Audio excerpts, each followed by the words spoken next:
नमस्कार। आज हम 1928 की नेहरू रिपोर्ट पर थोड़ी गहराई से बात करेंगे जी।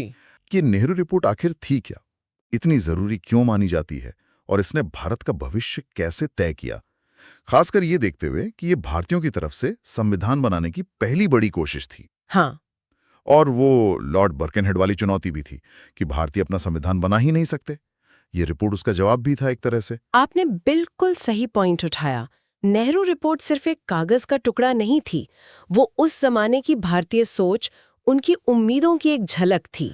अच्छा। हाँ, और साइमन कमीशन का जो विरोध हुआ था ना, जोरदार, और फिर बर्कनहेड की वो चुनौती, उस सब के बाद इसका महत्व और भी बढ़ जाता है। ये दिखा रहा था कि भारतीय नेता अब तैयार हैं, वो दुनिया को बताना चाहते थे कि हम अपने देश का संविधान खुद बना सकते हैं। ये एक तरह का पॉलिटिकल स्टेटमेंट भी था। बिल्कुल। तो चलिए थोड़ा पीछे चलते हैं। वो माहौल क्या था जिसने इस रिपोर्ट को जरूरी बना दिया? इसकी जरूरत क्यों महसूस हुई? देखिए, माहौल काफी उथल-पुथल वाला था। 1919 का जो गवर्नमेंट ऑफ इंडिया एक्ट था, उससे ज्यादातर भारतीय नेता खुश नहीं थे। स्वशासन, मतलब अपना राज, इसकी मांग तेज हो रही थी। और तभी 1927 में अंग्रेज सरकार ने सर जॉन साइमन के अंडर एक कमीशन बनाया। हाँ, साइमन कमीशन। जी। काम था 1919 के एक्ट को देखना और आगे क्या सुधार हो ये बताना। लेकिन दिक्कत ये थी कि इसमें एक भी भारतीय नहीं था, सब अंग्रेज थे। अच्छा, इसीलिए इतना विरोध हुआ? बिल्कुल, इसीलिए इसे व्हाइट कमीशन कहा गया और पूरे देश में साइमन गो बैक के नारे लगे। कांग्रेस, मुस्लिम लीग, लगभग सबने ही इसका बॉयकॉट किया। और इसी सब के बीच लॉर्ड बर्कनहेड ने वो बात कही थी। हाँ, बर्कनहेड जो उस वक्त सेक्रेटरी ऑफ स्टेट थे भारत के लिए, वो अक्सर भारतीय नेताओं की एकता पर सवाल उठाते थे, मजाक उड़ाते थे एक तरह से, कह सकते हैं। उन्होंने 1925 में, फिर 1927 में थोड़े ताने वाले अंदाज में कहा कि भाई, अगर आप लोगों में इतनी ही काबिलियत है और एकता है, तो एक ऐसा संविधान बनाकर दिखाओ जिस पर सब राजी हो, हम उस पर सोचेंगे। उन्हें लगता था कि ये हो ही नहीं पाएगा। हाँ, उनका यही मानना था कि भारतीय आपस में ही लड़ते रहेंगे और कभी एक राय नहीं बना पाएंगे।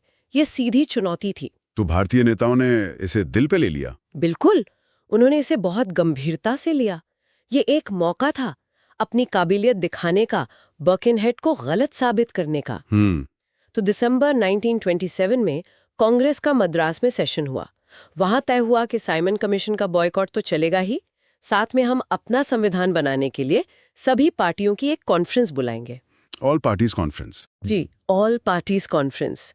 ये कदम सिर्फ बर्कनहेड को जवाब नहीं था, असल में आजादी की लड़ाई में भी अलग अलग गुटों के बीच मतभेद दिखने लगे थे, तो एक कॉमन एजेंडा बनाना भी जरूरी था। और इसी कॉन्फ्रेंस ने फिर नेहरू कमेटी बनाई? हाँ, पहले फरवरी 1928 में दिल्ली में मीटिंग हुई, फिर मई 1928 में बम्बई में। बम्बई वाली मीटिंग में ही पंडित मोतीलाल नेहरू की अध्यक्षता में एक कमेटी बनी। 9 लोग थे उसमें। अच्छा। काम था भारत के संविधान के लिए सिद्धांत तय करना। मोतीलाल नेहरू तो थे ही, साथ में तेज बहादुर सप्रू जैसे लिबरल नेता, सुभाष चंद्र बोस जैसे जोशीले युवा नेता थे। हाँ, सुभाष बोस भी थे। हाँ, और अली इमाम, शुएब कुरैशी थे मुस्लिम नजरिए के लिए, MS अणे, मंगल सिंह, GR प्रधान, ये सब लोग थे। और हाँ, कमेटी के सेक्रेटरी थे जवाहरलाल नेहरू, मोतीलाल नेहरू के बेटे। जी। इसी कमेटी ने बहुत मेहनत करके अगस्त 1928 में अपनी रिपोर्ट दी, जिसे हम नेहरू रिपोर्ट कहते हैं। अब आते हैं मुद्दे पर। इस रिपोर्ट में था क्या? क्या बड़ी बातें थीं? स्रोतों में कुछ चीजें बड़ी दिलचस्प लगी। हाँ, ये रिपोर्ट उस वक्त के हिसाब से देखें तो काफी आगे की सोच रखती थी। चलिए इसकी मेन बातें देखते हैं। बताइए। सबसे पहली और शायद जिस पर सबसे ज्यादा बहस हुई, वो थी डोमिनियन स्टेटस की मांग। मतलब पूरी आजादी नहीं? नहीं, पूरी आजादी नहीं। रिपोर्ट ने कहा कि भारत को फॉरेन ब्रिटिश एम्पायर के अंदर ही स्वशासन मिलना चाहिए, जैसे कनाडा और ऑस्ट्रेलिया को मिला हुआ था। अच्छा। ये पूर्ण स्वराज की मांग से अलग था, और इसी बात पर बाद में कांग्रेस के अंदर ही काफी मतभेद हुए। शायद कमेटी को लगा होगा कि ये उस वक्त ज्यादा प्रैक्टिकल मांग थी, जो शायद मिल सकती थी। ये तो बड़ा पॉइंट था। और दूसरी बड़ी बात थी संघीय ढांचा, मतलब एक फेडरल स्ट्रक्चर। फेडरल? जी, यानी केंद्र और राज्य। हाँ, इसमें ब्रिटिश भारत के प्रांत और जो रजवाड़े थे वो सब शामिल होने थे। केंद्र और प्रांतों के बीच पावर बांटी जानी थी। लेकिन यहाँ एक जरूरी बात थी, अवशिष्ट शक्तियां। अवशिष्ट शक्तियां मतलब? मतलब वो पावर या वो विषय जो साफ तौर पर प्रांतों को नहीं दिए गए थे, वो सब केंद्र सरकार के पास रहेंगे। ये पॉइंट भी बाद में बहस का बड़ा मुद्दा बना, खासकर मुस्लिम लीग के लिए। समझ गया। डोमिनियन स्टेटस और बची हुई पावर केंद्र के पास, ये दो बातें तो नोट करने वाली हैं। और क्या था रिपोर्ट में? तीसरा, और इस पे भी बहुत जोरदार बहस हुई, वो था संयुक्त निर्वाचन मंडल का सुझाव। Joint electorate. जी, मतलब चुनाव एक साथ होंगे, लेकिन अल्पसंख्यकों के लिए उनकी आबादी के हिसाब से सीटें रिजर्व रहेंगी। अच्छा, तो वो जो पहले से चला आ रहा था सेपरेट इलेक्टोरेट वाला सिस्टम, वो खत्म? हाँ, रिपोर्ट ने पृथक निर्वाचन मंडल यानी सेपरेट इलेक्टोरेट को खारिज कर दिया। पहले क्या था कि अलग-अलग धर्म के लोग सिर्फ अपने ही धर्म के उम्मीदवार को वोट देते थे।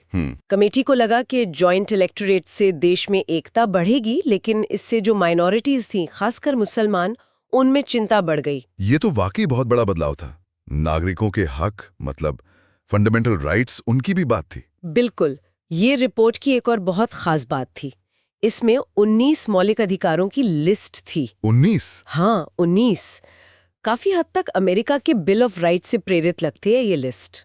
इसमें बोलने की आज़ादी, कानून के सामने बराबरी, अपने धर्म को मानने की आज़ादी, ये सब शामिल था। और कुछ खास? हाँ, खास तौर पे महिलाओं के लिए बराबर के अधिकार, सोचिए 1928 में, और यूनियन बनाने का अधिकार, और सबसे बड़ी बात, 21 साल से ऊपर के सभी मर्दों और औरतों को वोट देने का हक। सभी को? यूनिवर्सल अडल्ट सफरेज 1928 में? जी हाँ, यूनिवर्सल अडल्ट सफरेज, ये उस जमाने में बहुत ही क्रांतिकारी बात थी। दुनिया के कई डेवलप्ड देशों में भी तब तक ये पूरी तरह लागू नहीं हुआ था। वाकई, महिलाओं के समान अधिकार और सबको वोट का हक, ये तो सीधे सीधे हमारे आज के संविधान की झलक लगते हैं। सरकार कैसे चलेगी, इसके बारे में क्या कहा? हाँ, इसने बिल्कुल भविष्य की नींव रखी। सरकार के लिए रिपोर्ट ने कहा कि केंद्र में 2 सदन वाली विधायिका हो, बाइकैमरल लेजिस्लेचर। जैसे आज लोकसभा राज्यसभा है? कुछ वैसा ही।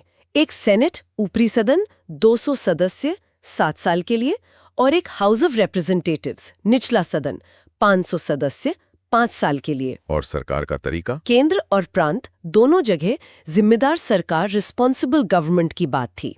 मतलब गवर्नर जनरल या गवर्नर जो होंगे वो अपनी काउंसिल की सलाह से काम करेंगे, और वो काउंसिल संसद या विधानसभा के प्रति जवाबदेह होगी। प्रांतीय काउंसिल का कार्यकाल भी 5 साल का। और हाँ, एक और जरूरी बात, भाषा के आधार पर प्रांतों को फिर से बनाने की सिफारिश थी। भाषाई प्रांत, ये मुद्दा तो आजादी के बाद भी बहुत बड़ा बना। जी, और एक बहुत ही महत्वपूर्ण सिफारिश थी, राज्य का धर्म से पूरी तरह अलग होना, मतलब एक सेक्युलर स्टेट। धर्मनिरपेक्ष राज्य, सेक्युलरिज्म, भाषाई प्रांत, जिम्मेदार सरकार, ये सब तो सच में मॉडर्न इंडिया की नींव जैसे लगते हैं। अच्छा, माइनॉरिटीज की सुरक्षा के लिए क्या खास कहा गया था? वो जॉइंट इलेक्टोरेट वाली चिंता को कैसे एड्रेस किया? रिपोर्ट में साफ लिखा था कि माइनॉरिटीज, खासकर मुसलमानों के कल्चर और धर्म की पूरी सुरक्षा की जाएगी। वो जो जॉइंट इलेक्टोरेट के साथ सीटों का रिजर्वेशन था ना, उसे इसी दिशा में एक कदम माना गया। मकसद था ये दिखाना कि मिलीजुली वोटिंग में भी उनका प्रतिनिधित्व पक्का रहेगा। और रिपोर्ट में एक सुप्रीम कोर्ट बनाने का भी प्रस्ताव था, जो संविधान को समझाएगा और लोगों के अधिकारों की रक्षा करेगा। भाषा पर यह कहा गया कि हिंदुस्तानी, मतलब हिंदी उर्दू को देवनागरी या फारसी लिपि में राष्ट्रभाषा बनाया जाए, लेकिन अंग्रेजी भी चलती रहेगी। सुनने में तो ये बहुत सोचा समझा एक बैलेंस्ड प्लान लगता है। इसमें स्वशासन भी है, अधिकार भी, एकता की कोशिश भी, सेक्युलरिज्म भी, माइनॉरिटी का ध्यान भी। लेकिन क्या इस पर सब लोग राजी हुए हैं, या यहाँ कहानी ने कोई मोड़ लिया? बस यहीं आके मामला फंस गया। जैसे ही रिपोर्ट सामने आई, इस पर तीखी बहस शुरू हो गई। ये अलग अलग ग्रुप्स की उम्मीदों पर खरी नहीं उतर सकी। अच्छा, सहमति नहीं बनी? सहमति तो दूर की बात, इसने कई नए झगड़े खड़े कर दिए। सबसे कड़ा विरोध आया मुस्लिम लीग से। उस वक्त मोहम्मद अली जिन्ना लीग को लीड कर रहे थे। जिन्ना की तरफ से? हाँ। क्यों? लीग ने जॉइंट इलेक्टोरेट को सिरे से खारिज कर दिया। उन्हें डर था कि इससे मुसलमानों का पॉलिटिकल वजन कम हो जाएगा। पंजाब और बंगाल जैसे प्रांतों में भी, जहां उनकी आबादी ज्यादा थी, वहां भी डर था। हाँ, उन्हें लगता था कि भले ही आबादी ज्यादा हो, पर शायद वोटिंग में नुकसान हो जाए। वो सेपरेट इलेक्टोरेट ही चाहते थे, जो उन्हें लगता था कि उनके हितों की रक्षा के लिए जरूरी है। और वो लखनऊ पैक्ट वाला वेटेज? हाँ, 1916 के लखनऊ समझौते में कांग्रेस ने उन्हें आबादी से ज्यादा प्रतिनिधित्व वेटेज देने की बात मानी थी। लीग उसे भी जारी रखना चाहती थी। नेहरू रिपोर्ट ने उसे भी खत्म कर दिया था। तो ये सब मुद्दे थे। और वो केंद्र वाली पावर का क्या हुआ? हाँ, वो भी बड़ा मुद्दा था। लीग को लगा कि फेडरल सिस्टम में जहां बची खुची पावर केंद्र के पास है, वहां तो हमेशा हिंदू बहुमत ही हावी रहेगा। मुसलमान हमेशा माइनॉरिटी बनकर रह जाएंगे। तो उनकी मांग क्या थी? उनकी मांग थी कि बची हुई पावर प्रांतों को दी जाए, ताकि जिन प्रांतों में मुस्लिम बहुमत है उन्हें ज्यादा ऑटोनॉमी, ज्यादा आज़ादी मिल सके। ये बातें उन्होंने दिसंबर 1927 के अपने दिल्ली प्रस्तावों में भी कही थीं। उसमें और क्या था? उसमें केंद्रीय विधानमंडल में 1/3 मुस्लिम सीटें, पंजाब बंगाल में आबादी के हिसाब से सीटें, सिंध को बम्बई से अलग प्रांत बनाना, ऐसी मांगे थीं। नेहरू रिपोर्ट ने ये अहम मांगे नहीं मानी। तो जब दिसंबर 1928 में कलकत्ता में सब पार्टियां फिर से मिली, तब क्या हुआ? कलकत्ता कॉन्फ्रेंस में माहौल बहुत गर्म था। जिन्ना ने लीग की तरफ से रिपोर्ट में 3 बदलाव करने को कहा। क्या बदलाव थे? पहला, केंद्र की विधायिका में मुसलमानों के लिए 1/3 सीटें फिक्स हों। दूसरा, पंजाब और बंगाल में आबादी के अनुपात में आरक्षण मिले जब तक सबको वोट का हक न मिल जाए। और तीसरा, बची हुई पावर केंद्र के बजाय प्रांतों को मिले। और ये मांगे मान ली गई? नहीं, कॉन्फ्रेंस ने ये संशोधन खारिज कर दिए। बस यहीं से जिन्ना और मुस्लिम लीग कॉन्फ्रेंस से अलग हो गए। ये एक टर्निंग पॉइंट था। और यहीं से जिन्ना के वो मशहूर 14 पॉइंट्स आए। बिल्कुल, कलकत्ता की नाकामी और नेहरू रिपोर्ट में उनकी मांगों की अनदेखी का सीधा नतीजा था ये। मार्च 1929 में जिन्ना ने अपने 14 सूत्र पेश किए।